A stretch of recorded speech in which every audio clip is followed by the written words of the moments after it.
ఈరోజు నేను simple and ఈజీగా చేసుకున్న పాయసం మీతో షేర్ చేసుకుందాం అనుకుంటున్నాను.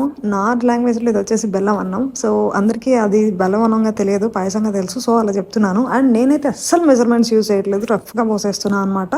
కొంచెం మిల్క్ యాడ్ చేసుకొని, కొంచెం ఎక్కువ ఎక్కువ క్వాంటిటీలో వాటర్ యాడ్ చేసుకొని, దాన్ని బాయిలింగ్ స్టేట్‌కి తీసుకురావాలి. ఈ లోపల 1 కప్ ఆఫ్ రైస్‌ని సోక్ చేసుకొని పక్కన పెట్టుకున్నాను. బాగా తెర్లిపోయినాక మిల్క్ అనేది ఈ రైస్‌ని తీసుకొనెళ్ళి అందులో ఏసుకుంటున్నాను. నిజంగా చెప్తున్నా, ఇది నా ఓన్‌గా నేనైతే ఫస్ట్ టైం చేస్తున్నాను లైఫ్‌లో. చిన్నప్పటి నుంచి కూడా నాకు ఈ బెల్లం అన్నం అంటే చాలా ఇష్టం అనమాట. అండ్ నేనొచ్చేసి క్యూబ్స్‌లా ఉంది నా దగ్గర. సో, అది డైరెక్ట్‌గా వేసేసుకున్నాను. నాకు నలగొట్టడానికి కూడా ఛాన్స్ లేదు. అండ్ జస్ట్ ఊరికనే కొంచెం సేపు అది బెల్లం కరిగిపోతదని చెప్పేసని మూత పెట్టేశాను.